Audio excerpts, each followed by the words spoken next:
आगरा में, उत्तर प्रदेश में, बंगाल में आलू रोड पर फेंक दिया जाता है। क्या उन किसानों के आलू को बचाने के लिए क्या pre cooling plant, cold storage बनाने का काम विदेशी कंपनी करेगी? आपने 58 साल में क्यों नहीं किया? क्या इसका जवाब क्या इस देश के कांग्रेसी नेता दे सकते हैं?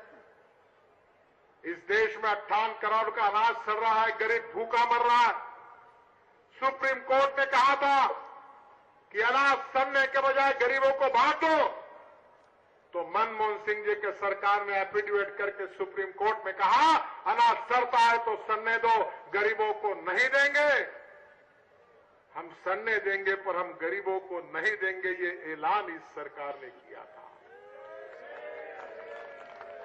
ये सरकार कहती है कि शहर में जिस व्यक्ति की रोज की इनकम 32 रुपए से ज्यादा 33 रुपए है और देहात में जिस व्यक्ति की इनकम 27 रुपए से ज्यादा 28 रुपए प्रतिदिन है, वो धनवान है। मैं सोनिया जी से और मनमोहन सिंह जी से एक सवाल पूछना चाहता हूं। क्या आप बता सकते हैं कि 33 रुपए रोज की आमदनी होगी तो 999 रुपए महीने में मिलेंगे दिल्ली में, तो 999 रुपए में धनवान के रूप में दिल्ली में आप कैसे हम धनवान करके जी सकते हैं? इसका मार्गदर्शन सोनिया जी और मनमोहन सिंह जी हमको कर सकते हैं? बहनों और भाइयों, देश मजाक बना हुआ है, देश में लूट मची है। हमने भ्रष्टाचार के एक के पीछे एक स्कैंडल बाहर निकाले और हमको बदनाम करने की कोशिश की गई है।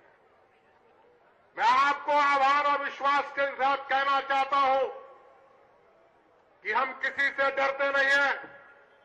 हमारा दामन साफ है। सरकार चाहे उसकी इंक्वायरी करे, हमको किसी को डरने का कारण नहीं है। और इस संघर्ष में मैं आपको विश्वास देना चाहता हूं कि हमने कोई गलत काम नहीं किया है।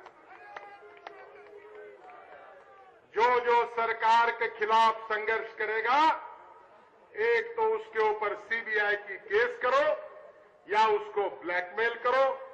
कभी रामदेव बाबा पर केस करो, कभी मुलायम सिंह जी के ऊपर केस करो, कभी मायावती जी को फाइल दिखाओ, कभी शिबू सोरेन को फाइल दिखाओ, कभी डीएमके के मंत्रियों को जेल में डाल के दबाव में लाओ, कभी एनसीपी के मंत्रियों को धमकी दो, कभी बीजेपी के नेताओं को झूठे आरोप लगाओ और कहो हमारे खिलाफ अगर बोलोगे तो हम आपको बर्बाद कर देंगे। और भारतीय जनता पार्टी किससे डरती नहीं। हमारा दामन साफ है, हम संघर्ष करने के लिए तैयार हैं।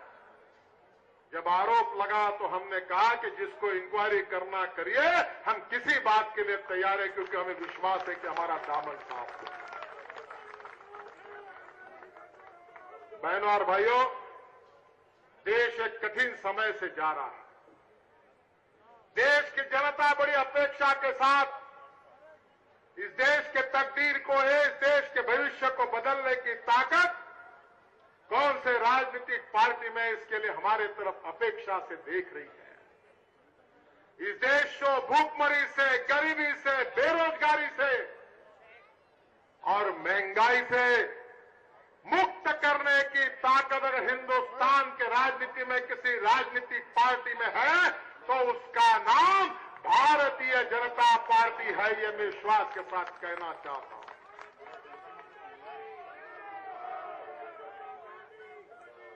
हमारे मध्य प्रदेश की सरकार ने कृषि विकास का दर देश में 18% सबसे ज्यादा करके दिखाया।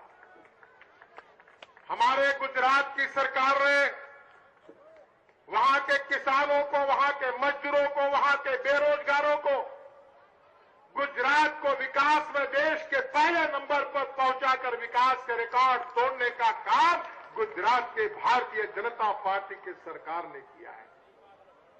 हमारे कर्नाटक की सरकार ने इंफॉर्मेशन टेक्नोलॉजी, बायोटेक्नोलॉजी में इतनी प्रगति की है कि पूरी दुनिया आज इंफॉर्मेशन टेक्नोलॉजी के लिए बेंगलोर की तरफ आ रही है, कर्नाटक की तरफ आ रही है। बहनों और भाइयों, 21वीं सदी की राजनीति ये विकास की राजनीति है।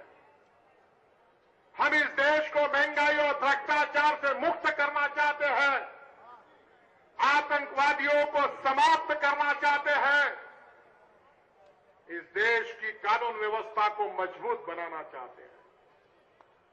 15 दिन पहले बांग्लादेश की पूर्व अध्यक्षा बेगम जिया मेरे घर पर आई थी। 2 घंटा उनके साथ मेरी चर्चा हुई। मैंने उनको कहा, पाकिस्तान, बांग्लादेश ये भूखमरी, बेरोजगारी और गरीबी के खिलाफ लड़ रहा है। हिंदुस्तान भी गरीबी के खिलाफ लड़ रहा है, भूखमरी के खिलाफ लड़ रहा है, बेरोजगारी के खिलाफ लड़ रहा है। मैं आपसे आह्वान करूंगा कि आपके देशों में जो आतंकवाद है उसको कुचलना चाहिए। गरीबी के खिलाफ हमने मिलकर लड़ना चाहिए। बेरोजगारों को रोजगार देना चाहिए। हम आसिया के सभी देश अगर विकास की राजनीति करेंगे तो इस समय पूरी दुनिया में हम आगे जा सकते हैं। ऐसे अवसर हम सबको मिले हैं। अटल बिहारी वाजपेयी जी के नेतृत्व ने इस बात को सिद्ध करके दिखाया कि एनडीए के शासन कार्यकाल में जो विकास की दिशा इस देश को हमने देकर दिखाई, वो हमारे देश के सामने एक आदर्श के रूप में है। और इसलिए बहनों और भाइयों, ये कांग्रेस और यूपीए की सरकार अब सीरियस हो गई है। ये इंटेंसिव केयर यूनिट में एडमिट हुई, आईसीयू में एडमिट सरकार है। कब जाएगी इसका भरोसा नहीं है। अब इस सरकार का कोई भविष्य नहीं है। प्रधानमंत्री की कोई बात सुनता नहीं है। अलायंस पार्टनर दुखी है। सीबीआई का डायरेक्टर यही इस सरकार की सबसे बड़ी ताकत है, जो इस सरकार को बचाने का काम करता है। जब भी अविश्वास प्रस्ताव की बात आती है तो अपने अलायंस पार्टनर को ब्लैकमेल करके सीबीआई की फाइल दिखाकर ये सरकार बचती है। ये सरकार अगर टिकी हुई है तो सीबीआई के भरोसे टिकी हुई है और ब्लैकमेल के भरोसे टिकी हुई है। ये भ्रष्ट सरकार है। यह सरकार ने देश पर महंगाई लाई है। इस सरकार ने भविष्य के विकास को ठप्प किया है। इस सरकार ने गांव गरीब मजदूर किसान का सत्यानाश किया है और इस सरकार ने भ्रष्टाचार के सब रिकॉर्ड तोड़ दिए हैं। हमने तय किया कि हम रोड पर आएंगे, सरकार के खिलाफ संघर्ष करेंगे और इस देश पर महंगाई लाने वाले इस भ्रष्ट सरकार को हम उखाड़ कर फेंक देंगे।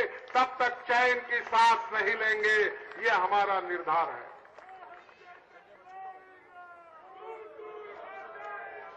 मैं दिल्ली प्रदेश भारतीय जनता पार्टी को धन्यवाद देता हूं कि आज पूरे देश में संघर्ष का यह अभियान जोरों से शुरू है। आप भी इतनी बड़ी संख्या में आज शरीक हुए हो।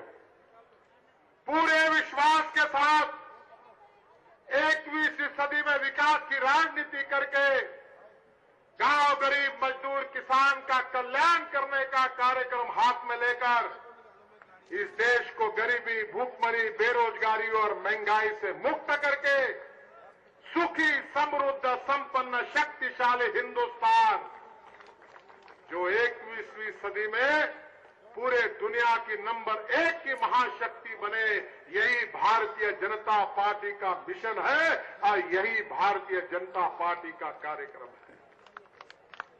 आप कहीं भी विचलित न होते हुए पूरे विश्वास के साथ इस संघर्ष के अभियान को तेज करके घर घर में जाकर, व्यक्ति व्यक्ति के दिलों तक जाकर सच्चाई को पता करके, उनको बताकर इस संघर्ष अभियान को मजबूत बनाने का काम करिए।